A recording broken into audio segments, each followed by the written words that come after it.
It's a very narrow home. So what we're in right now is a townhouse, and my lot size across is about 17. Inside wall 16. You get what? Yeah. So let's say it's 16 across. So it's half of this room that we're looking at. It's actually 7 feet on the interior too. There you like go. 7 point something. Really? Very narrow. Like that's half the house. Yeah. It was actually interestingly laid out. Like it felt being there in person, like aside from the bathrooms, it was kind of spacious. So what do you think? This is the future? I don't think I could live in a space that small.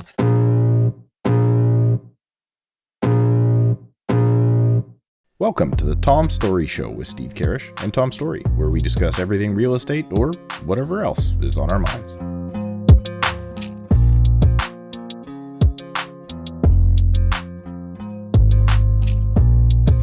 We are good to go. All right.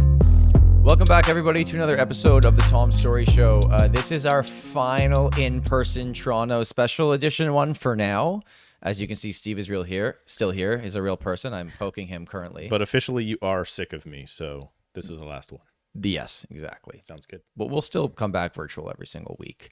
We have another great guest, and just before I introduce her, I want to remind everybody who is bringing us this podcast today. So Masters Academy is coming to North Toronto, actually Vaughan specifically, the Universal Event Center by Peter and Paul's, and it is happening on November the 14th and 15th. Basically, the deal is that if you watch or listen to us and you're a real estate agent, there is not going to be a better place to be probably in the world on those 2 dates if you want to actually get better in your business, learn from people that take it seriously, and want to level up and get in a room with people that enjoy what we do. Absolutely. So you, too, can save $200? $200 off. Using the link in the description below. As Tom said, this is the place to be, at least for sure in Canada, if not the world, to learn. Last year we had a bunch of folks last time we did it in person, from Iceland or something. It was insanity. This is the spot to be, to level up and become a better real estate agent for not only your benefit, but for the benefit of your clients. I think everybody should be there. The amount of people that fly in is crazy. I don't know. I don't know what else I can say that we haven't already said on previous. For our guests as well, like you're going to be there. Yeah. Are you going? You just told me. I'm in. Awesome. Cool. Well, I can't wait to send you the link. You're going anyways. No, but it's honestly awesome. November 14th, 15th, Masters Academy, hosted by Richard Robbins International. It's fantastic. I don't know. I'm looking forward to it. I always love coming to Toronto now. I used to come to Toronto. It sucked. Then RRI happened and I met Tom, and now everything is awesome. There you go. It's the people. It's the people. It is the people, because it's definitely... Hey, you watch what you say. Hey, man, no mountains, I'm out. All right, let's get into the show here. We've got Miranda Caldwell with us. Did I say it right? Caldwell? Yeah, you said it Caldwell, right. Our most famous guest. guest. Not true. On the TikToks. Hey, can you explain TikTok to Steve? Hang on. First of all, I heard how many followers on any social media platform? There has to be an equation to like make it an apples to apples thing. But still. No, it's way cooler if you say the highest number. Okay, 200,000. 200,000 people have chosen to say, yes, I want to see what that person has to say about real estate. And looking at houses. Show about real estate. Okay, yeah, because you take a different approach than Tom and I do. Yes. You take a design approach. Yeah, you love houses. I'm obsessed. I'm glad you gave me the tour of your space. Yeah. That was funny. You walked in here and you're let's you take know a tour of the house. I wanted to ask you, and we'll get into the market here because I know a lot of the viewers and listeners want to talk about the market, but I've had some people that are thinking of getting their real estate license reach out to me and be like, I love houses, I love architecture. I'm like, that's all great, but it's not necessarily enough to be a good realtor. Like you have to be good with people and understand all the other stuff, but you've taken that love for it and mixed it into your business and been successful. So what's that been like for you over the last 4 years, 3 years, 3.5 years, 4 years? Yeah, I think it's just real estate's like a combination of a lot of things: marketing, houses, architecture, business. So I've always had like a side hustle, and now I just have one side hustle. Right. That is real estate, but I can do my own website, my own marketing, all that fun stuff. So I have my own, like I made my own website, for example. So how have you got the attention through, it's TikTok? Yeah. Yeah. Okay. I don't even know what TikTok is. So I'm 42 years old. That is something, I don't know. I don't get it. So People just love houses. They love being like me and like wanting to creep behind the closed door and seeing how other people live. I don't know. It must be a habitual thing. And have you found, because so the videos that you're most well known for on TikTok are you walking somebody through a house that is unique in some way, right? Yeah. So I really look for the interesting houses. Exposed brick is really cool.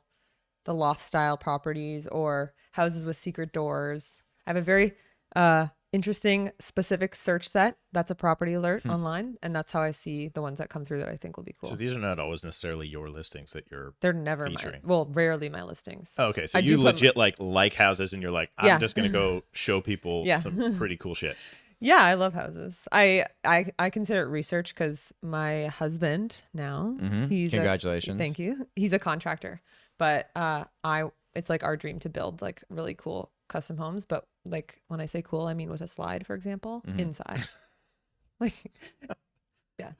You had me at secret room. I've always wanted a secret Hey, office. did you either of you watch that movie when you were, well, maybe not, you were a teenager, we were children, called Blank Check? I was literally just gonna say that. Okay. Yeah, that's You the know that best movie. movie? Yeah, it's a slide from inside straight into the pool. It's like if a 7-year-old was given $1 million, what Yeah. would they do? Right? Yeah. I think that was on, I mean, this is way too old for you guys, but with Ricky Schroeder, the Silver Spoons, old 19 or early 80s. And it was like Rich Kid had all that sort of stuff. I think we need to make a list of like the coolest house movies. That's a good Ever. point. I don't watch movies. You know what? I You watch listen so to the many movies. podcast. I'm a podcast person. What do you think would be the thing? So, like, if you slide is obviously an awesome thing. Yeah. Like, if you could, okay, you're She's dreaming. smiling. For all you audio listeners right now, she's like, I so want to slide in my house. I so want to slide in my I house. literally have thought about it in my house right now because we have a empty basement. So I'm like, what's the most creative way we can get down there? So a slide would be number one. Yeah. What are other things if there was unlimited budget and you're going to build your Sims house in real life? Okay, I actually have the floor plan for this. Yeah. There's another TikToker who I met, well, through TikTok. I haven't really met her, but she posted a house and I was like, that is the house that I've been picturing in my head. And she posts the floor plans, which people are obsessed with seeing. They Yeah. love floor plans because they go in and build these houses in The Sims. Right. Okay. Which I've done again with this floor plan. And to answer your question, so it's got like a 3rd-story movie room with a sunken conversation pit, like Yeah, from the yeah, yeah. 70s. The slide is from the movie room to the basement and then it peeks out somewhere like in the main level. So that Becomes transparent. yeah, you can see that it's there, but it's not like disrupting the flow of the home. It's just like, what is that? And then, so you have to be on the 3rd floor. Then you can slide to like the basement, which is the playroom or some other kind of cool space, like the man cave or whatever. And there's got to be a secret room down there. Are slides not in most houses because of fire code? Would that be an issue? I Shouldn't don't that be a know. requirement because of fire code? I just don't take no for an answer. So if there's like a way that I can do it, I'll find it. My brain goes to dad mode immediately. We're like, who's going to clean the inside of that slide? Yeah. It cleans itself. It's got like static electricity. So don't you know when you like go through the slide, you're just like blending your hair? Yeah. It's cool. This episode of the Tom Story Show is brought to you by Lendlord. If you've not heard of Lendlord, it is a software platform designed for real estate investors. It helps you easily track your portfolio and get reminders when things like rent and utility payments are due. But the best feature and my most favorite feature of the entire platform is something called a deal analyzer. This is where you, as a real estate investor, can log into the software, plug in your future potential purchase, and the system quickly comes up with important information like cap rate, cash on cash return, and even future potential values. It's a totally free software, but listeners of the Tom Story Show can get 90 days of the upgraded paid version right now totally for free by either clicking the link down below in the description or going to lendlord.io/TomShow. And if you're a real estate agent and you're not using this software to quickly and efficiently analyze deals for your clients, well, I think you're doing your clients a disservice. Download Lendlord today for a quick and easy way for you to analyze not only your own future purchases, but those of your clients. So again, that's lendlord.io/Tom Show to sign up right now, and listeners of the Tom Story Show receive 90 days of the paid version totally for free. I have tried this software myself. I think it's fantastic and extremely useful as a real estate investor. Sign up today. That's lendlord.io/Tom Show. And now back to the podcast. I actually have a fantastic, totally off-brand like slide story. I went to this on my vacation. I ended up in this town called Valemont, BC, which is the worst town in BC. Stephen, and I don't be rude to the people of the that 6 town. people in Valemont, BC. And so we went to the pool and they had a little water slide there. And by little water slide, I was like, okay, this is for the kids. The first half was like I almost couldn't get down. The second half was the fastest water slide I've ever been on in my life. And my wife's like, you almost hit the other side of the pool when you came out. Was it big? Like, it was 2 stories, whoa. but it was, anyway, total side. Wow. Side. Let me give my quick one then. I went to the Bahamas like 5 years ago, and in Eleuthera, the Atlantis, they have I think it's called like, not the Leap of Faith, but it's some scary name. And it's this slide where you just basically go like this. And then what's happening is you go through and it becomes transparent and there's sharks swimming. I've seen that. Yeah. There's a Mary-Kate and Ashley movie with that slide in it, I'm pretty sure. Yeah, probably. That was like my dream as a kid to go to Atlantis. Yeah. It's pretty cool. There's a resort in Mexico. It's Xcaret Art. I'm saying that so wrong. It's Okay. not how you say it. But there's slides and there's an adult side of the resort and there's a kid side of the resort. So the slides on the adult side are literally just for adults and they go into this like lazy river that's meandering through the whole property. It is gorgeous. It will ruin your all-inclusive experience if you go there. Because then you're going to expect that every time. It's just like the nicest all-inclusive I've ever been to. This Nice. is the first ever conversation about slides. Okay, so as a active real estate agent in the city of Toronto, what have you seen in the last 30 days? Like, what are you seeing market-wise, client-wise? Like, what's the general feel? I think that a lot of agents and like just the conversations we're having, it's more confusing than we expected. Like the buyers are a lot slower to make decisions. Yeah. But also then there's like weird multiple offers on places for some of them. I got a message in my team chat yesterday for a condo down by the water in like a relatively new building, 15 offers. Yeah. Like, I don't know where. I don't know. I didn't check the price. I'm assuming it was like a $499 or something. Yeah. But even when you're getting multiple offers, you're not getting crazy over asking. Like you're getting like 2,000 to 5,000 over asking, Yeah, maybe. it's different. Yeah. Yeah, so it's like normal and safe. Yeah, to it's proceed a lot into the nicer. market. It's It a is lot so much nicer. nicer, right? Like I remember the first time I had a buyer. This was probably 2012 that went over asking, and it was the craziest thing because we won the house by like $5,000, and people were just like, "What are you talking about? You were going to offer me more?" Yeah. It was, and now it's like that's become the regular thing. I've got a question. The recent homes that you've featured on your TikTok account. And by the way, someone listening or watching, what's your TikTok? Meet Miranda. Meet Miranda. Okay. Because you go out of your way to pick homes that are unique, have all of those sold? They're often in a higher price point. So even in the busy market, they don't sell quickly. Right. And I find a lot of them, the seller doesn't always want to let go of it. So it's almost like can I swear on this podcast? I don't know. Yeah. I already have. It's almost like Jeff and I call it like the fuck you price. It's like you don't want to sell, but I'll sell it. Like if you want to buy my house for $3 million, I'll move out right now. Do you think the Right. people that have like these crazy weird houses that have things like slides in them, Yeah. or whatever, they just have such a like, my stuff is just the coolest. This is Yeah. the most awesome. So they're just like, you pay for it, or It takes it from housing to art almost in some of those Yeah. instances. And like that's why I think art as an industry can be like very unpredictable because it just means it needs to have one person who will pay that. Like if you had a house with a slide right now, I would probably like go out of my means to buy that. Mind you, I want to do it myself. Like I like the creativity part, but that type of thing, like it can make people go gaga over a place how often would you use this slide? all the time. You That's think how so? that would be my primary means of transportation. Right into the garage. Well, you know what you need is a convertible. Yep. And just have that thing just shoot you right into the driver's seat of your car. Like Batman. Yeah. Yeah. That'd be sweet. I think too, like for those type of properties that are at probably $2 million plus for the most part, that are super unique, and there's no apple to apple comparison Yeah. because of what they put in or where they brought in the finishing from where in Italy, or you can go through all those things. I remember years ago I showed a $3.8 million church conversion, which was like Love the most those. gorgeous thing ever. And it was a client of mine's parents that we were showing it to. They didn't end up buying that, but they did buy another property. And with those super luxury stuff, a lot of times the listing agent is going to be there for the showing, when you go over a certain price range. And we just asked them straight out, like, how did you price this?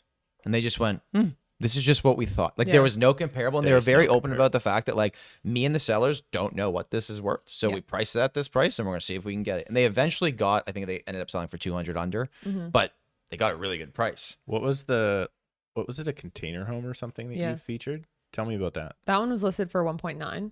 I was actually surprised. Is that sold? $2 million of these are sea cans. It's from, I haven't checked lately, but I don't think it's sold. So these are like sea cans. These are big containers. Yes, but people assume that the price is cheaper because they're like refurbished.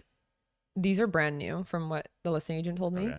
It also had a basement, which I was very surprised about. So it's on a foundation? It's on a foundation. Like there's a basement apartment in that property. There's a tenant down there. There's a toilet in the bedroom. I did. That was the thing that a lot of people were freaking out over. I didn't show it because I hate showing toilets. Like I never show a toilet in my video. Yeah. But I think it's people kind of want to see it. It's interesting. But they actually talked about that because something happened with like the construction. It was a mistake. And they just thought, you know, the buyer, whoever buys it, can put that. If you saw on the second floor, there was like a closet bathroom, like a very narrow, basically like what you see in a bar sometimes, where it's just like the tiniest little sink, powder room style. You could make that back into that, and then it wouldn't be a toilet in your bedroom. But so is this in the master?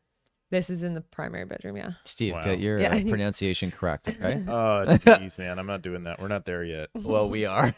Anyways. In the primary bedroom. What I noticed, though, in your video, the one that I watched, is, and you made it clear at the beginning, like, this is a 3-unit house / shipping container. Yeah. You showed one of the units, the primary one, because I'm sure the other ones were tenanted. The basement one was, okay.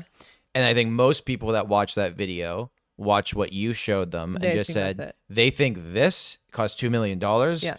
What they don't know maybe is the rental income potential from the others. And I'm not saying that the price is right or wrong. I have no clue. No, but the rental market, you know what that's like right now. So they like were, like I don't know. I can't say too much about it, but I don't know if the owner is like super enticed to leave. They don't have to sell. Yeah. It's just they want to.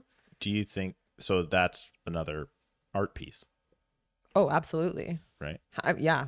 It's the only reason somebody would probably build, or was it some sort of concept? I mean, this wasn't individual container, because you know what they do where I am, the homeless issue that is going on. They're literally stacking sea cans and like, here's your apartments, right? And it's crazy. I will say it helped. It really helped. It cleaned up the area because it gave those people somewhere to go. Yeah. And then they removed it that's the other issue. It's really easy to take apart. So like the government changing their mind on whether or not they want it there or not is really quick. We have a whole market in Toronto called Stacked Market. Yep. And that's a cool spot. It's like the same. Yeah. What? It's like a temporary market. Eventually it'll be a development site for something. But for the last, 3 years, 2 years, 3 years? Feels like longer than that. And it's like these cool little stores, and it's shipping containers. It's called Stacked Market. They're stacked. You have to go. Yeah. It's cool. Man. It's very close to my office, which you've been to. So is it retail or is not housing? Retail. It's retail. Really? There's like a cool, like, I think Belgian Moon is at the back. You can go grab a beer on the patio. It's a bit more of a long-term pop-up. Yeah. It's a long-term pop-up, yes. It's like rotating stores quite frequently. Crazy. Yeah. It's pretty cool. What I noticed on your video, because as soon as I'm like at the point now where like I feel old because I find out about TikTok things a week later on Instagram, right? Like that's like the like I'll joke. show Brianna, and she'll be like, yeah, I know about this. I'm like, okay, I just figured it out. When I saw you post about that house, I was like, I gotta go to your TikTok and see what's going on. And that video blew up. It's like 2 million views now. Yeah. And the first comment, or the first one that I saw, was like, wasn't the whole point of shipping containers to make housing more affordable? Yeah. It's a $2 million house, you know? Yeah. I mean, obviously there's land value that's Of not course. being factored in. Of course. But is that in Toronto, the city of Toronto? it's in Toronto, yeah. It's it's Don't near, tell me cross streets. Okay. I have no idea. What area is it? It's like near Sororn Park, Okay, so it's a good area. but it's north of that. One of the things I liked is at the beginning of the video, you literally like stretched out your arms. Yep. And like your arms almost were It's the house. yeah, it was like Oh, so slightly it's only bigger than my one container. It's literally 8 feet wide. Oh, so they didn't even like stack them like No, it's Jenga blocks or whatever? stacked 3 stacked, vertically on top of each Really? other. Yeah. but Oh my 8 feet goodness. wide. It's a very narrow home. So what we're in right now is a townhouse, and my lot size across is about 17. Yeah. But because we're connected on both sides, it is truly 17. Yeah. Like basically. Inside wall 16. You get what yeah. So let's say it's 16 across. So it's half of this room that we're looking at. Like on that side, right? It's actually 7 feet on the interior too. There you like go. 7 point something on the interior. So I'm guessing the stairwell doesn't go up one side, or does it? It doesn't. It's like it would be like if the stairwell was right behind you. Really? Very narrow. Oh man, so it's like hallway stair, like that's half the house. Yeah. It was actually interestingly laid out. Like it felt being there in person, like aside from the bathrooms, it was kind of spacious. So what do you think? This is the future? I don't think I could live in a space that small. That's the part that gets missed, right? Yeah. Everybody's like tiny home. You got to live there, Mm-hmm. right? I mean, it's not a tiny home sucks compared to even a bachelor suite. Yeah. Well, it sounds to me like they built this for the income potential by doing 3 separate units. If they had built this as just one home, I think there'd be less pushback on this or what the online is saying. He did indicate that you could put it back as to a single family unit. And it's pretty obvious like how you would do that, but it was, I think, purpose built for that investment potential.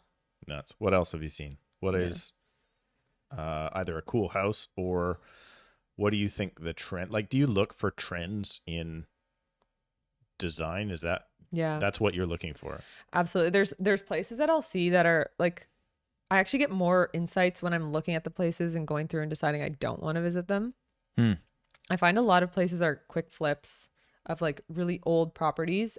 And if I do show that type of thing, there's a lot of comments that are like, we think they ruined it inside. Like they did not keep any of the original charm.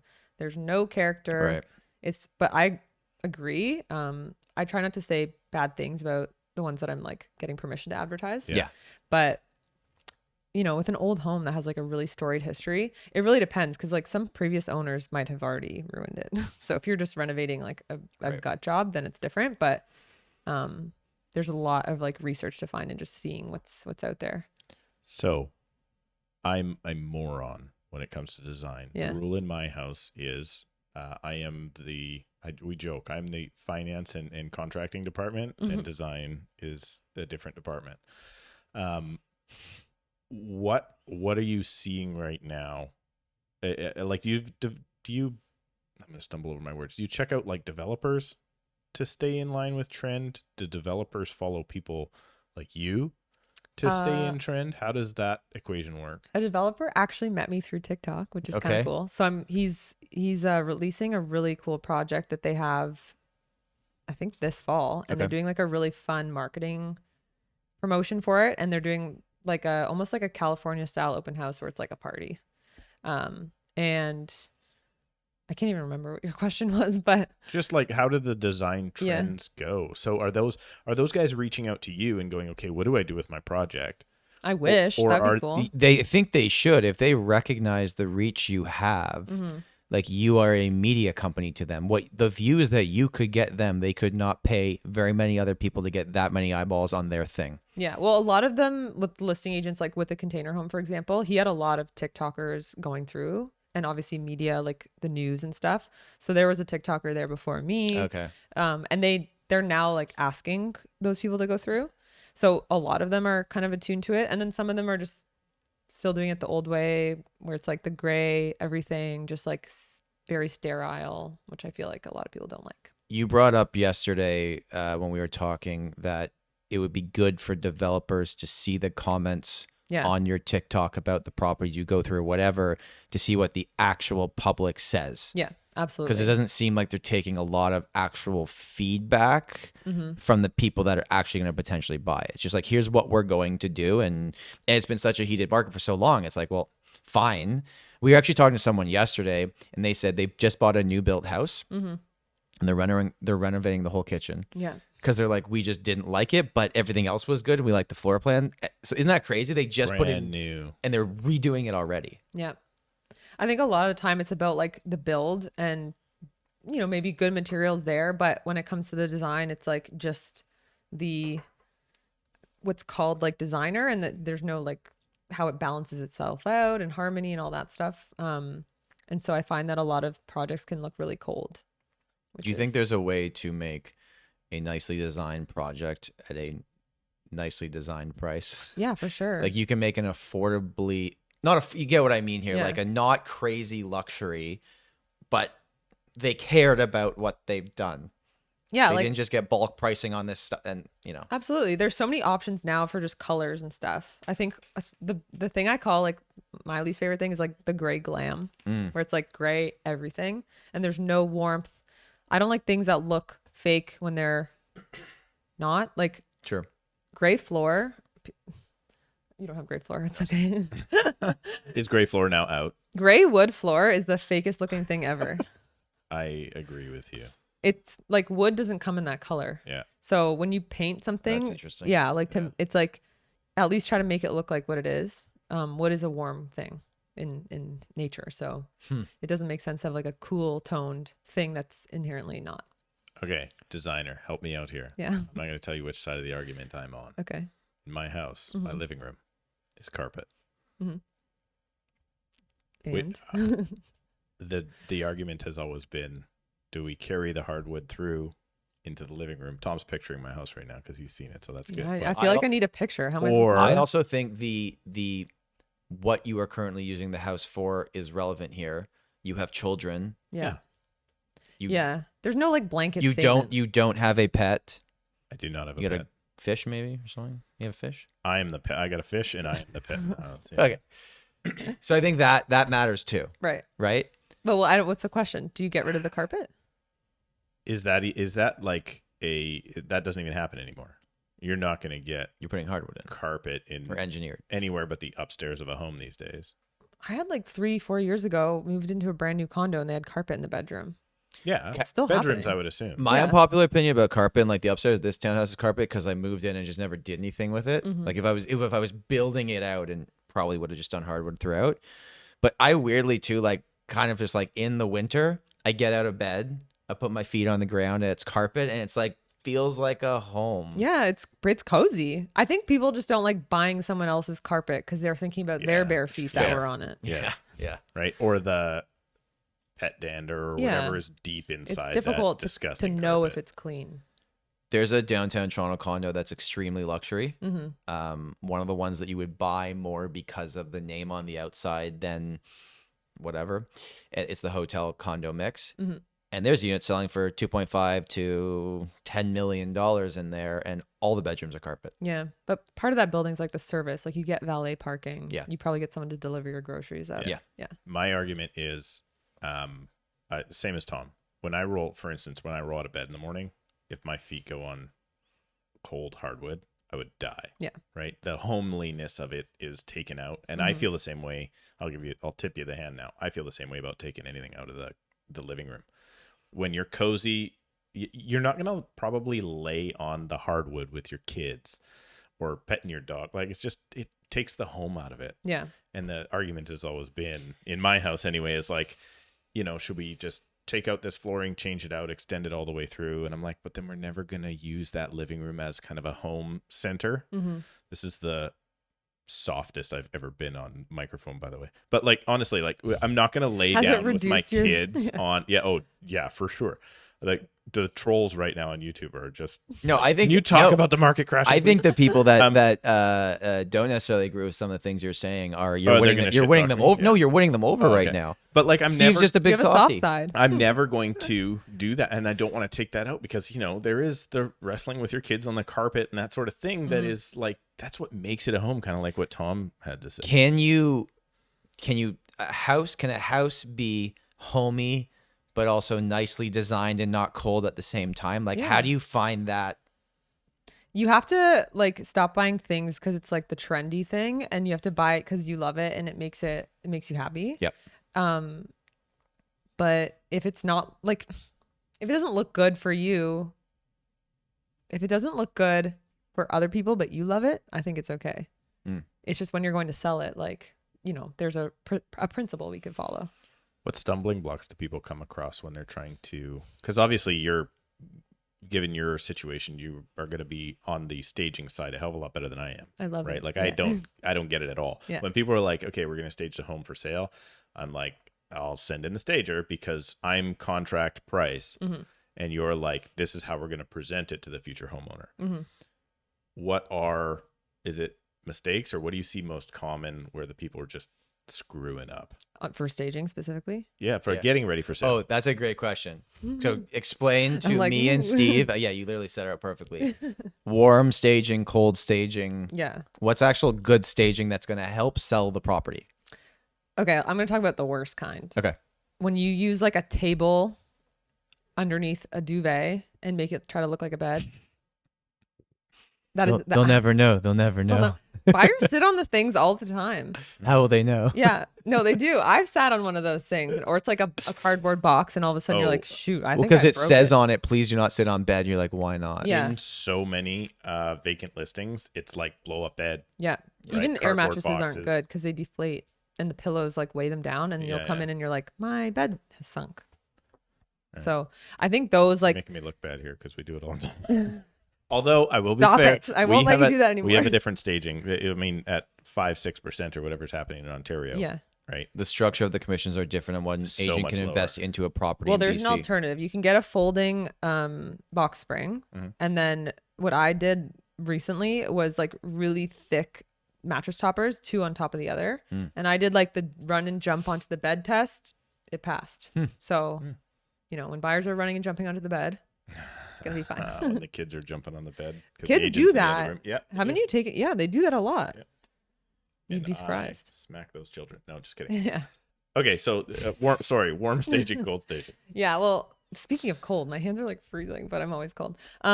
It's really just about like for me curating every single experience that you have in a property and making sure none of them are negative. So sitting on a box that you expect to be cushy bed is a negative experience. And even though it's not specifically about the property, it's still like, oh, Right. I don't want any of that when you're walking through the home. So yeah, I feel like cold staging is just like not thinking about the textures and the warmth of like inherent objects. Like this is a very cold texture. Like it's actually kind of warm right now, but stone is cold. So you would pair that with like wood to balance it out and just have a lot of like basically like a yin and a yang. You want to, you know, keep it very. What about when the buyer opens the fridge? Yeah, I stage inside the fridge. You're kidding. No, I'm not. I just like really What do like. you do with all of the your clients must be so much different than mine. What do you do with all of the stuff that's in the fridge? It's really only just refreshments. So there's a lot of like really cute pop brands, like sparkling water brands in Toronto. But listen, there's 15 types of hot sauces and 4 half-empty mustards in the back of Oh, my fridge. I tell them to like put it in a cooler and take it somewhere else. I've been really not live- lucky with sellers just doing. They'll just hand me the key and be like, "It's you do it." Do you they want." not live in the house while the house is being sold? I've gotten really lucky and had people move out. Like they take it really seriously, but you have to pose it as like your life is going to, especially in the market it was before. But they're going to be just bombarded with showings. You know, I could go on a whole tangent about this. I would love to have an office one day with a separate apartment above and have that be like the hotel for clients. So I know an agent in Toronto that I've heard of owns it. the property. Yeah. And what she'll do is during the time, again, it's different now because stuff's sitting longer, but she'll put her sellers in that property. For like the weekend or whatever for all the crazy showings. I think the first week is the most important because that's naturally when you're going to get the most showings. Still, Yes. even though the market is crappy compared to where it was, Yeah. you're still going to get sold in the first 14 days. Ideally, If you price right. if you do it right, yeah.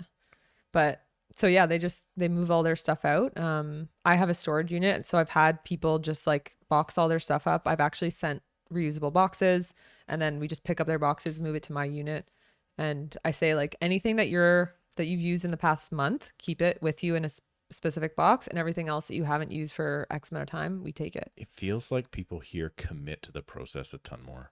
Yeah, it's if they're pretty doing aggressive. that sort of thing. Yeah, I think the reality of it too is that if you want to compete as an active Toronto real estate agent, These are the things you better have a staging team. You better take it seriously. You better invest into your clients' properties and make it look good. Because if you There's don't, only somebody else. 65,000 of you to pick from. yeah. Well, there's a lot of like new people who just like for me, I was like, I don't know if I should say this, but this year I wasn't making money from my listings, I was straight portfolio building mode. Okay, so that's really interesting though. Yeah. Okay, so a lot of people think real estate agents just make this money. What they don't recognize is that, I'm not saying this across the board, but a lot of us spend a ton of money. Like my average to get and your average is higher than mine. My average to get a property to the market is probably $6,500 out of pocket. Staging, photos, virtual tour, everything, a few like paint touch-ups. I don't pay for paint anymore, but all this stuff, like I know my average. I just got quoted on a staging job for a house, and just the staging was $6,500. Hey, just the I'll staging. stage for you now. Yeah, there you go. Happy for you to stage for me. Like honestly, they don't recognize that yes, we can make a good living in real estate if you're good at what you do. If you provide the value, you will get it back. But the amount of money that we spend, not everybody, but and I'm talking about Toronto here. Like, oh, my eyes are like, my number what the hell are one, you talking my about? number one expense is not even my administrator or Staging. my real estate. Prep. It's staging. Yeah. It is staging. I spend a ton of money on making properties look good. Yeah. And we don't go there because there's Not Can't, yet. can't afford to. I don't think can't they can afford to. afford to based on their fee structure. I Like, think is truthfully the 2% less, and that's also splitting with the other guy, right? I mean, you just don't have that built in. it's also not the norm. So you don't have It's- to offer it, It really. is not. It is not the norm at all. And I saw those. I mean, staging, the actual cost is no different here or there. I've looked into it, and I mean, for 30 days for a 700 square foot apartment, you're talking $3,500. That's the thing too that people forget is after that 30 It days, starts over. well, then you got to pay a renewal fee. Now it didn't matter when everyone was selling in a week. Now I'm like looking at the days till my renewal fee on my staging, and it's stressing me out. That's why I decided to invest in my last staging. I just bought everything. It cost me a little more, but now there's no renewal fee. So you have your own. Staging. I have my own, like, I could now do the same thing with another unit of the same size, but I don't want it to look the same. So not like I'm going to end up with different stuff, but I actually have a design friend. She has an extra couch. She's like, I don't have anywhere to store it. Can I store it in your unit? You can use it whenever you want. So now I have 100%. two couches. Thank you. Yay. That's great. Yeah. Yeah. It is such a different world. Yeah. But if you want to compete in Toronto, you have to offer Yeah, it. you That's have it. to. Like that's it. You have to. I don't really let clients pay for it because I don't want them to have a say about what's in the staging. Yeah, she'll always be like, let us take over here. Yeah. We're gonna do it. I'm so confident in the way that this will result in your sale that I'm willing to put that money up. Yeah. And I actually think that's interesting too. Like, I had a listing earlier this year that I spent $4,200 on staging, and we couldn't sell it. And I lost $4,200 and the time and the photos. And you're also paying usually upfront for that. Like it's paid for when Oh, the yeah. day it's staged. The day it's staged, and sometimes I don't get it to the market until 4 or 5 days after that, and then I'm 5 days into my 30-day contract. Yeah. I Yeah. have credit cards that I like I don't even know if this is allowed, but I specifically use one card that has like a later payment date, Sure. and I'll like cycle them so that I can like spend 2 months before I pay it, because I pay it off in full. Yeah. I try to anyway. Yeah. So you must spend a ton more time in the listing prior to Yeah. going live. Yeah, which is nice because I feel like I really get a sense. Like I feel like spaces have energy. This is like very woo woo. Matt Leonetti said he was soft, so I'm like, tell me more. But I feel like every space has an energy. So especially in the ones that have like really cool stories, you can really kind of capture what that is and try to work with it. Do you think the buyer cares? I think they subconsciously will be affected by it. And Yeah. that's what I'm trying to like environmental psychology. I'm really reading into that. Or like experiential design, which is a very big word, but basically like, And you think it's almost more important now when properties aren't flying off the shelves? yeah.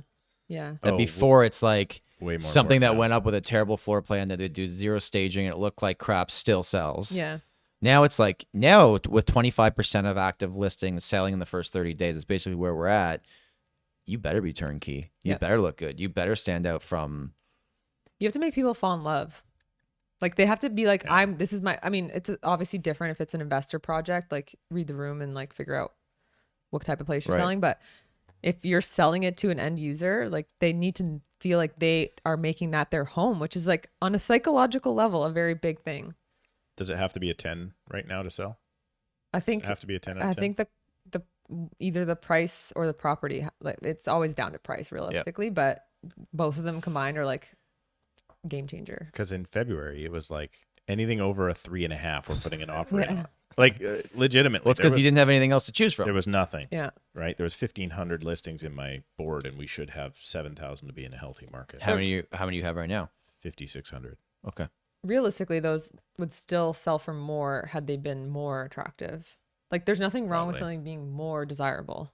So, I mean, for the buyers, it's like, I always tell my buyers to ignore the staging. Right. That's what I was going to ask, because I do too. I'm like, Yeah. fall in love with the stuff you can't change. Exactly. The location, the lot size, the school district. Yeah. Yeah. The staging is just there to trick you. No, and I don't mean that in a bad way, but like it's sales. It's sales. Yeah. You're there to sell a property for the most amount of money if you're the seller. That is your goal for the most part. Yeah. Right? Well, it was one of my first experiences selling a condo. Was we walked in and this thing was staged. This was 12 years ago. And we just walked in and I was like, my guys are like, this is awesome. This is fantastic. And I was like, guys, remember when we were waiting for the agent to open up? And like, for some reason, a like shot of water came off of, like, it wasn't a rainy day. I'm like, there's been water sitting inside the building. And then we get inside and I'm like, look at the edges. It's all like that gray that's around the carpet on the outside because of airflow and whatever. I'm like, the only thing you like here is the furniture. Mm-hmm. Let's run away. Yeah. Right. The building was terrible. Thank goodness they bought something else. Yeah. But are we not living in a Pinterest world right now? Yeah. No, that's a big thing. But I think a lot of it is like, do you remember the Addisons? It was a bar downtown. Yeah, like it was like a house. I love house themed everything. But yeah, Didn't that turn into like a dog thing or it's a cat park. A cat park. Yeah. Downtown yuppies. Yeah. It's a cat park. Really Don't cool. cats hate each other? I don't think cats like going. A lot of cats. I mean, they probably do. I don't know. Maybe cats want to go Sorry to outside. distract. Maybe cats want to go outside. I don't know. I've never been. I feel like that would be a really cool feature. Like someone get out and just You should be do like, a TikTok "This is on the Toronto cat park. You should You do can a put TikTok that on next that. to your slide, just a full-size human scratching post. Yeah. There we go. Maybe I'll. Yeah. Anyway, sorry, this building. The Addisons was a house themed bar, and I just feel like It was it's cool. It's like a je ne sais quoi. You can't say like what was like exactly it, but it made it. The concept was like this really cool couple that everyone wants to hang out with. They left town for the weekend. You're house sitting for them, and you know, pizza comes at the end of the night. The whole place is like the Yeah, it was palm cool. leaf. It was very cool. But I think that's like what people want to feel when they're buying a home is like, wow, the owners are so cool. I'm attracted to that. I'm cool like the owners. I want to live here too. I can see myself living here. Yeah. And even though they move in and don't It's treat not it usually to gonna the look that good. same- No, I mean, yeah, it's always hard. Like stage is like, it's stage. It's clean. Oh, yeah. A lot of people don't live like that. I always warn our buyers when we go for like the buyer visit when the Yes. staging furniture has been moved out. I'm like, just remember the potential of this space. We saw it at its max. Yep. It's not going to be at its max right now, but Yeah. you can get it back there. It's you all know? feeling. That's funny that you mentioned that because there's in Portland, Oregon, there is a bar called Shanghai Tunnel. Mm-hmm. And what you do is you walk in and the bar is closed. This episode of the Tom Storey Show is brought to you by the Storey team at LePage Signature in Toronto, Ontario. The Storey team focuses on satisfying all of their clients' wants and needs when either buying or selling real estate in the GTA. But don't take my word for it. They have way over 100 5-star reviews on Google from clients singing their praises after amazing home purchases and sales. From downtown Toronto condos to semis to detached homes, whatever your needs, Tom and his team promise to provide an educated, honest, and transparent approach to helping all of their clients achieve their financial and personal goals through real estate. So there is no need to search bus benches or newspaper ads anymore to find the right agent for you. Just visit www.storeyteam.ca to book a call with the Storey team today. That's StoreyTeam.ca. That's storeyteam.ca. This communication is not intended to cause or induce breach of any existing agency agreement. And the bar is closed. There's nothing. There's no. I don't even remember if there was liquor on the. Like it was like I'm like what it's like is a ghost going bar, on? like- It's a ghost bar. Yeah. And then what you do is you walk to the back and you go down the stairs and back through these literally like tunnel style hallways. Mm-hmm. You go down into the seediest bar you've ever been to. Like beers are $1. You can only buy like blue ribbons. Like it's garbage, right? There's like pinball machines everywhere. And it was the coolest bar I've been to. It makes you feel like you're like privy to an inside secret. You're like part of something Yeah. that only you know about. Totally. So Yeah. we went there. It was the worst bar we went to. It was probably the best But the most fun. experience. Yeah. Yeah, totally the most fun. Right. And it was like, you are going to go spend time in this terrible basement now. And it was not a clean bar. Like, it was like you almost have to yell at the chef through the chef's door. Like, there was nowhere to order food. There was no wait staff. Mm-hmm. It was the strangest thing. But Coolest bar. there's an authenticity to that. That's like part of the cool factor. Yeah. Yeah. Or it's just super hipster and meant Isn't to that be what? way. Yeah. Well, how did we get here? Why is it that buyers need to be shown the property in its best light? What changed in the last decade that's staging? Because, you know, we make jokes. It's like a lot of people think real estate agents all make a lot of money. No, you know who's making a lot of money? The people selling things to real estate agents, Yes. or our stagers or our service This providers. episode is brought to you by the YouTube for real estate video course. No, keep going. Well, it is brought to you by that. But where, you know, whether the house sells or not, the stager gets paid. Yeah. Yeah. They get paid. Yeah. It's a great business to be in as a photographer. yeah. Stager, yeah. Stagers But you have to love it. It's a lot of logistics. It's a lot of logistics and it's a lot of work. I'm not taking anything away from what it is, but I'm like, and honestly, service like providers. some people have a knack for it and some don't. yes, agreed. Like I've seen staging that actually ruins the vibe of the properties. And Airbnb design is like a very lucrative business nowadays. And I've seen Airbnbs where it's like, this is an architecturally very beautiful space, and your weird leather couch that doesn't fit in the living room is ruining it.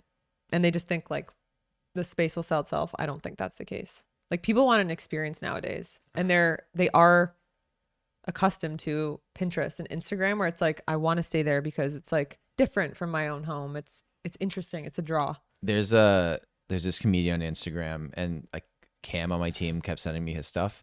And he basically does like walking things in New York, and he's really funny. And one of his was like, you know, when you walk into a hotel now, they treat you like absolute gold. They put chocolates on. They put like anything you need. You walk into an Airbnb, it's like, hey, someone named Sharon's gonna call you. The keys under the thing at the back. Nothing works. Where it started, where everyone was like, Airbnbs are the future. Hotels are not taking over, and now it's kind of shifted back. And even like people I know that are my age are like, I don't take Uber anymore. I've gone back to taxis. So it's this weird, like, I don't know what my point is on this. I just thought that was interesting. Thanks, Tom. Yeah. Thanks for I was trying to tie this back into, okay, what I was trying to tie it back into was like, is this a fad? No. No, it's here. It's sticking around. I think like you have to, it's weird. It's like a fine line between like overly staged and effortless, like in a way. I don't know. There's like no formula. Is for the it. best when the buyer of the house goes, hey, would the seller sell any of their furniture to us? That's happened to me a lot. And they're like, oh, no, that's not the seller's furniture. This was staged. Yeah. They don't realize I will it was sell it to staged. you at double market. I feel like that's how you know you're winning though. Yeah. Because it's like this. They don't know it's staged, they're like, but it is. Is it staged? So I had a print that was a Biggie quote. It was all a dream, and it's like nice type, all that kind of thing. And I know it worked because this guy actually ended up buying the property, and he's like, that's familiar. It's like an oddly familiar experience. And they feel at home because something there is like, this person is getting me. I'm not really figuring out what it is, but it's like it's like an under the hood lyric that you don't know Right. is like the main lyric, if that makes sense. Huh. And he was like, is that a Biggie quote? And I was like, yeah, it is. And he's like, that's cool. And he bought the place. So this is the next step that's going to be ruled out in our industry here in BC. We just last week had Kim in, and it was all about changing the rules in BC and everything. So next thing, staging. Staging is taking advantage of buyers. Staging in is the out. Toronto No real estate staging market, allowed. right? Yeah. Hey, in BC they would do that. They'd be like, you are misrepresenting the property. You're making it look too good. Yeah, this is not what you're selling. Yeah. But that's why it's like important to work with someone who's going to point that out. Because on the flip side, as a buyer's agent, you're like, guys, are you falling in love with the art, the fact that they have a guitar and a recording studio, or is it the house that you like? Because that stuff doesn't come with the property. Like you have to be very mindful. We'll actively tell our buyers, Yeah. like, don't dismiss the house with the crappy photos. Yes. That's the best opportunity. That's tentative. how I bought my house. You Yeah, want to go me buy, too. yeah.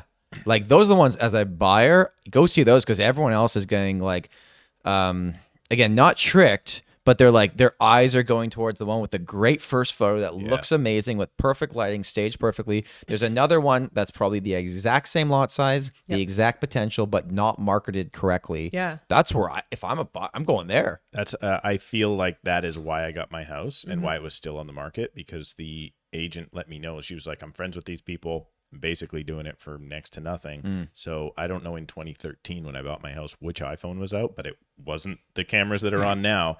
And it was like lights barely on. Yeah. They were not good pictures. And I mean, do I blame the agent for taking the business? I kind of do. Just because, I would have probably not taken that business and showed a home in that manner. But I feel like hold that thought, Tom. I feel like I got a very good deal on a property that should have sold for more. But of course I feel that way because it's my home now, right? Yeah. What I was going to say is percentage wise, what do you think you paid under? What could it have sold for if it was done correctly? It's hard to answer. More than the difference in commission. Okay. More than whatever it would have been. Yeah. I was particular to a buyer though, because I wasn't looking at, my wife was the one looking at the home going, this is a beautiful home. I was looking at, I want to be within these 4 square blocks. Right. So we met perfectly there because we looked at the one down the street that eventually ended up selling.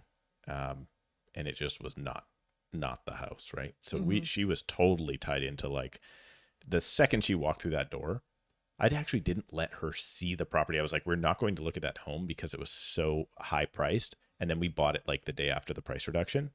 As soon as it dropped price, I was like, okay, we're going to go see it because now it's in our range. And then we walked in and I was like, this is so much better than the photos. Yeah. It happens the photos a lot. sucked. Yeah. Yeah, it shouldn't be that way. You shouldn't walk in and be like, oh, this is better than I thought. And then I'll tell you about this, Tom, because we've talked about this, about Tom being too close to his transaction that he just recently sold. Congratulations. Thank you. But I got we were negotiating and it was like, the lady was just like, I need something out of you. The seller just wants something. She's like, Sounds ominous. $1,000.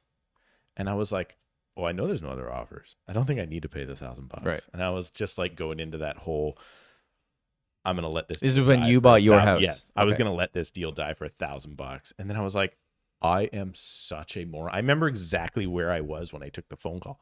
And I was like, I am such a moron right now. If I am going to turn up this, I think it was a difference between 700 and 701. Right. And now that house is 1.7, 1.65, 1.7. So I don't know. I almost let my brain get in the way to be right and to win. So I'm glad you finally came to your senses, Tom, and sold your property. What do you think for you on the design and real estate side? So I know you know the floor plans of the house you will build one day with your slide, right? Yeah. Let's say like budget is a factor. Okay. Okay. Like if you could pick a, maybe not neighborhood, but like a type of house right now in Toronto that you would be like, I'm buying that within reasonable budgets and whatever. Is it a Victorian? Is it the mix of old and new? Is it a fully new build house? Has to be on the west side of the street. Has to have a west facing On backyard. the west side of the street. Yeah. Okay. The backyard has to be west facing. Okay. Nobody thinks about that. That's interesting. Are you of Hindu faith by any chance? Because that is a thing in Hindu faith. No, I have heard about that though, and I'm reading a lot more about it. It has nothing to do with religion. It's just specifically where the sun is. And in the summer, if you have an east facing backyard in Toronto and your street is like north south, you're not going to get a lot of sun in the summer. Which is why I have an east facing backyard, because the summer gets too hot. Well, if that's what you like, then that's fine. But Yeah, for me, I totally. want the sun. Yeah.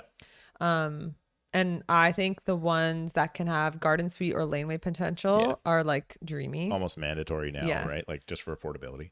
Affordability, I just want to build everything. Like I have a newer house and I want to renovate already because the builder put in stuff that I don't like. So There you go. yeah, happens a lot. But yeah, west facing backyard with laneway or garden suite potential. I really like New Toronto area for that. Okay. Being near the lake. And I think one thing a lot of people don't think about is having a walkable spot to like coffee shops. I think you need to have like a coffee shop, like a small convenience store within like 5-minute walk where it's not a super busy road. And that's really a Toronto thing because that doesn't exist in the burbs. Well, where I am specific, you do not like my house, is what you just told me. I mean, unless you have a lot that makes up for the fact. Like I'm talking like if you have a shotgun style home that's like very close to the neighbors, that's what I think it needs. Yeah. That's what I want. I mean, you guys are city folks too, right? Yeah. Like this is. I was just actually.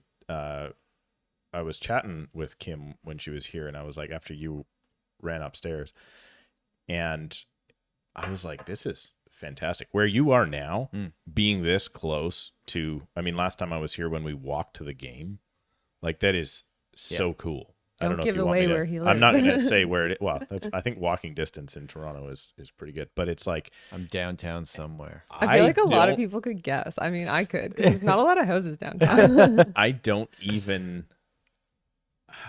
I wouldn't be opposed to this lifestyle at all. Half of me is like, why are you even moving and not just renovating what's here?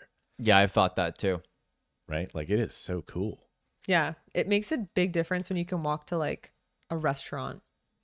Yeah, that's the tough part for us right now because we financially put ourselves in a position that I can afford to buy the next house, which is the house. But the reality is, if you look at like, I know the viewer can't or listener can't see this, but the living area here, the size of my couch, the actual things like on a checklist that I would want in a house, I have most of them. Your couch is gigantic. Yes. That is like, it's my best. You asked best what part I of the want house. in a house. It has to be able to fit an L-shape Isn't couch. it crazy that people will buy a $1.5 million home to fit in a $3,000 couch?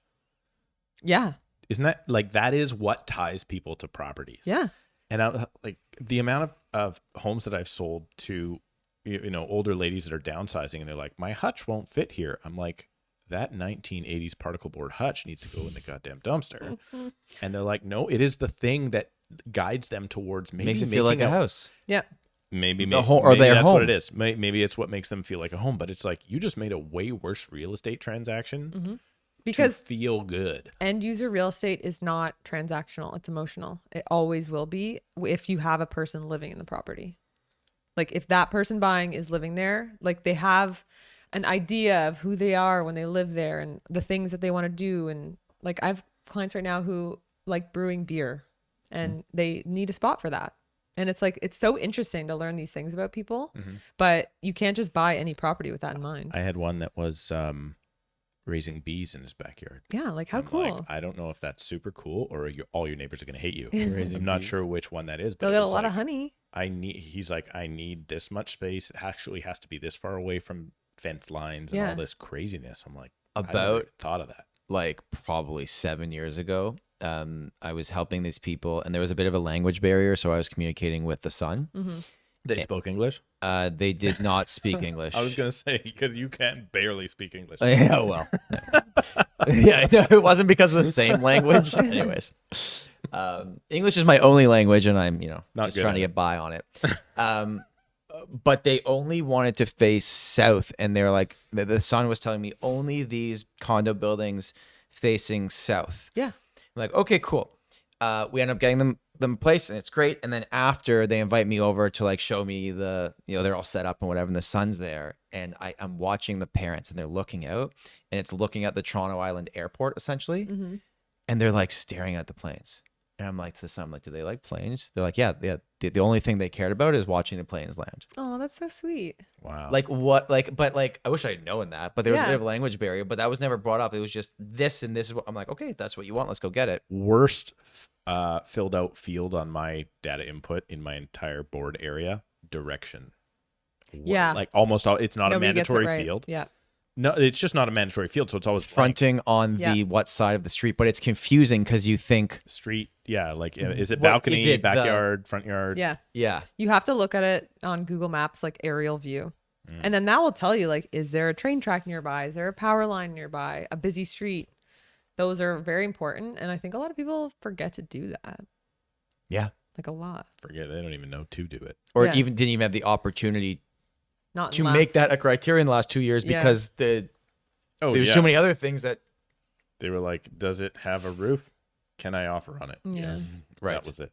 Right. I remember growing up. We grew up in a semi-detached house, and it was like a nice little house. It wasn't anything big or anything. And I had cousins that would come stay with us, and they were in like this real like brand new built, like Pickering or Ajax. Nothing wrong with living in Pickering or Ajax. But they would come to our house, and we had this little tiny back room that was like literally the tiniest room with a little TV, and we'd sit back there. I remember our cousins always telling us how much they loved coming to our house, and their house was 5 times the size of our house because it felt like a home. Cozy. Isn't that like interesting? Like, so it wasn't that this house was more, it was newer, it was better. Like to some people, none of that matters. Yeah. It's like, I want this. Like we had radiators, and they loved the fact that we could put our like mitts in it in the winter. Yeah. Like you come in with wet socks. Radiators. He makes fun of me for my pronunciation. Anyways, sorry. I call them rads. Yeah. Right. So those. I mean, we don't have it. So that's water heating. Correct. Yeah. Okay. Yeah. If you don't have central heating, right? It is so strange coming here, seeing how old the properties are. Yeah. It is so strange. They're cool. They got Our history. oldest properties, maybe 1940s, maybe, right? And really, even the 50s. I mean, they're starting to tear down houses made in the late 80s in my market, just It's a because shame. we have such That's when this was built. Where we are right now is in 1980s. They built these. Mine was 1912, but it was like fully gutted to the point where it's now considered a new build because of that's how much it was gutted, I think. Did you have to pay HST? No. Okay. Let's not talk about No, but I could have No, sometimes there's like there's a anyways. rebate. I chose not to because I don't think the developer knew that or didn't apply for it or something. Yeah, blah, blah, blah. I'm not listening. I was CRA, nice. sorry. What? I was nice to the developer. No, okay. It's the developer's problem, not hers. Yeah. Oh, 100%. Yeah, totally. No problem. So, I don't know what else to say about design because this is not my I could forte. talk about it forever. let's stop. maybe make something actionable from a real estate agent's point of view, right? Either I know. okay, My favorite question to ask is like, what is it about you? What it is about your current home that you love, or past homes that you've lived in that you loved? Because there's things like, I've heard stories about like a cherry tree. Someone grew up with a cherry tree in their front yard. So if they find a property for you with a cherry tree, you're going to love that property, especially if it's meeting all your other requirements. So asking like really, Nolan talked about that with his client onboarding quiz. Asking those like really insightful questions. As soon as he was talking about that, I looked at you and I could see you being like, I took so many pictures. it's all emotion, right? Yeah. It's so not what Tom and I have. I know. We don't have. I emotions. have emotion. I suppress it. Oh, okay. I push Yeah. it all the I way say down. I just don't believe in them. It's like left brain versus right brain. But I think that's like important in what you're like, investors should, I should probably not say this, but I feel like an investor reaching out to me, it's like, you might not want to work with me as an investor. If you're just if you a just number. care about Looking the at dollars. numbers. But I will say there's like I don't know how to quantify how much more you can get when you really pay attention to the experience and the design. I don't know how. Maybe I need your help with that. Well, I think the main thing would just be like there's data from like NAR, which is North American Real Estate, and they've said for a long time that staged properties, and let alone good staging versus not staging or minimal, Here's how. Do you ever sell for 6% more. Do you ever have clients that refuse all that stuff? I've never gotten someone to the stage. Like I think we figure out early on that it just doesn't work. Like Because I would say, I mean, because I do track differences in like, for instance, I offer different marketing packages depending on what the buyer or what the seller wants to pay. Because some people want the best price, other people want the lowest commission, right? And I'm okay with that. So I offer them different options, but I track the difference between the higher level of marketing and the lower level of marketing. And I can tell you, when my own clients use the higher level of marketing, the property sells for 2.5% more. Yeah. Right. The problem, which is more in their pocket than the difference. which is usually the difference in the fee structure is just over 0.5%. So they're probably netting 1.9% more. But there are those people that can't remove themselves from the cost, so they take the lower money, which is silly, obviously. But now I have tracked those, so I can every single year, and it's now, you're like, I feel the difference. But every single year now for 10 years, this is my 10th year offering 2 different marketing packages. Okay. Every single year, except for maybe 1 year, the difference was 2% or more. What percentage do your clients normally choose versus cheapest option versus highest option? It's definitely most years it's about 80% choose the higher option because they understand. The weird thing is when the market goes south, you should be ramping up your marketing and that people pick to go the other way. Yeah. Right? Like if you're going to use a low fee brokerage, do it in the high market. Do it in the good market. Don't do it now. And then people do that backwards. Right? They're absolutely like right now you need all of that marketing and all of that professionalism.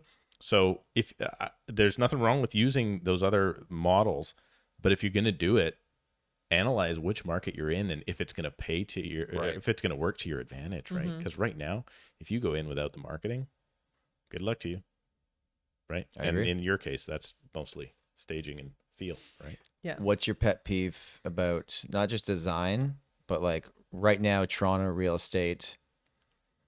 What's bugging you? I feel like I say it a lot though.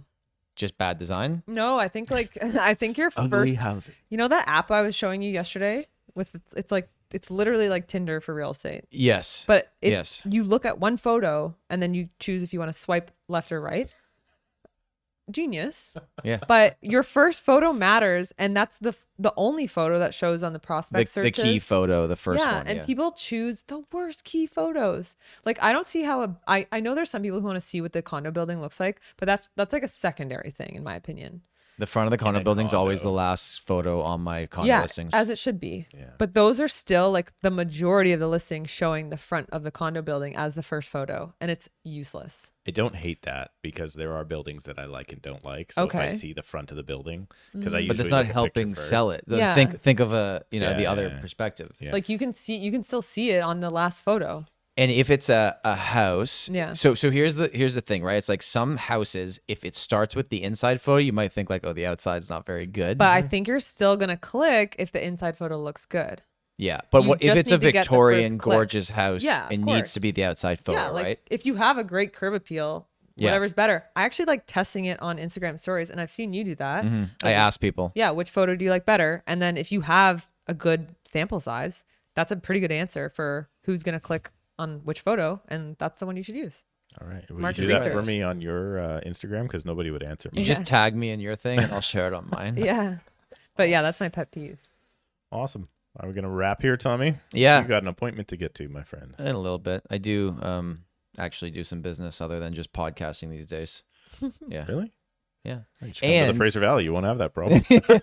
No, I'll stay here. I have a question actually, really quick. What if like a Toronto agent went to a market where that type of like, is that why they say Toronto agents are aggressive? Just like with the marketing and the staging? Or I often think that if I were able to or wanted to go to a smaller market in my province, I think I could take over that market very quickly. Yeah. Just because the level of the smaller town you get to, the level of service that we have had to provide to get the business is so much greater. Yeah. I won't dime this person out, but Tom and I have a very good friend whose brokerage came to him from a small town and said, you have to stop using social media. It's not a fair advantage to the rest of your people in your brokerage. I feel like I get that. Like I have family looking outside of Toronto, and I get like a weird vibe that they were not welcome. Like I feel like it wouldn't go over well. Oh, You going into a smaller market. I agree. Yeah. But the competition is not my problem. Yeah. I Right. think competition is healthy. It makes It's everyone better. for sure healthy, and it's going to bring the best consumer experience. Yeah. The thing is, you're going to take over all of it. Now, when you do get to small towns, this is where the Competition Bureau stuff kicks in. They will just not show your property, but then you have to be so good to take that over, right? Like they do not like disruptors in small towns because it's more of an old boys network than our current one is, right? So once you actually start putting in those marketing pieces, I mean, it's also going to improve that whole marketplace. But the thing is too, is small towns, and Please don't hate me. I small know town people. BC is different. Small towns in Ontario, there are agents that have a lot of market share, and they double end a lot of their Yeah. listings. And it's because it's not just because they're trying to get double the commission, but it's because they legitimately have the market share, and they have the buyers and the sellers. In Toronto, good luck trying to even double. Like I don't do it. I don't like the vibe of it. So if I have a listing, I'm just on the seller side. But good luck even trying to do it. It's difficult. There's so many other agents. Yeah. We should probably try and find someone from a small market in BC because I mean, just doing my tour through BC a couple of weeks back, it was crazy how I see they do the same thing. One sign. It's the whole town is one sign. I'm like, there might only be one agent in that town. So now how are we doing this whole no limited dual agency thing? Right? Is everybody for those people, yeah. Because who's a buyer work with? Mm-hmm. Right? The rule in BC is limited dual agency is allowed if it is basically impossible to get a second realtor to the property. Well, what is impossible? You can fly somebody in on a helicopter, so why don't you do that? Mm-hmm. That's how crazy it is. There has been requests for exemptions to the limited dual agency ban, and they have all been denied, to my understanding. Really? I think it just matters what the consumer wants. Like if that's what the consumer is asking for, then shouldn't they be allowed to have it? You'd hope. Not in BC. The government, our government will protect the buyer. They're not smart enough to do it themselves. But the buyers are over 18. Nanny state. Careful. It is, I mean, I think we should be fully capable of protecting ourselves. Mm-hmm. And our provincial government thinks otherwise. They would rather take away your ability to make your own choices. Because every 2 weeks to a month, there's a negative news story that has to do with real estate. And like everything, if you are the one that is the loudest and you grab the most amount of attention, then policy changes will be made based on that. Yeah, policy change is the easiest thing for the government to do anywhere rather than actually address the problem, which is affordable housing, right? And making it, because they can't fix that problem, basically. Yeah. Well, they haven't yet. Or they have not proved to yet at this point. Final thoughts, words of wisdom? Stage your houses. Stage your house? Yeah, stage your house. I would agree with that. I'm going to continue to work on. Maybe I can introduce no more tables as 5% beds model. and boxes. Last question. Virtual staging has come a long way. Mm-hmm. And in certain circumstances where a property is tenanted and you can't stage it and you can actually looks okay. Yeah. I've heard of creative solutions where you can put like an easel with a printed copy of the virtual staging in person, because it's not necessarily the photo, and like if you make it obvious it's virtually staged online, that's fine. In person, people need to understand like what would go where. So if you have a printout, like a large scale printout of it, then it's like, okay, I see that this is this corner. So I just virtually staged a property because it was vacant. Mm-hmm. And she looked pretty good. The practice is put the virtual staging next photo after that one, exact same photo. Yeah. So they understand. It's very clear. Right. Yeah. It's there. All right. That was fun. Thank you. Thank you. Where can people find you online? Meet Miranda. Just everywhere. Anywhere? Links down below in the description. And I'm going to challenge you to take what you've done on TikTok and put the design, because we can't all be numbers idiots like me and Tom, right? We can't all be people trying to make decisions about the best time to buy and sell based on price. So I want to see you on YouTube. I will be on YouTube. Showing, because I know, like my wife would way rather listen to what you have to say about real estate than me. Yeah. And I think that's a big demographic. So you should do it. I'm doing a lot of studying, so I'll get on it. Thank you. Awesome. Amazing. If you've been listening and watching, because we always at the very end of our episodes ask you to actually subscribe and like. Oh, we forgot. Again, this is like it's literally never going to change. Episode 17, and we forgot like and subscribe. If you're watching on the YouTube channel, please like this video, give us a thumbs up, and subscribe if you're an hour in. I mean, if you're here at this point, you probably already did those things, is the reality. So but if you haven't, and especially if you're listening on audio, if you give us a review on Apple Podcasts, that really helps other people just see what the show is all about. Yes. And we love your honest opinion, as long as it's 5 stars. And then if not, then just don't go there. Yeah, then lie and say it's 5 stars. Yeah. Right. Thank you so much for watching another episode. Bye. Thank you so much. Thanks. Appreciate it. That was awesome. So fun.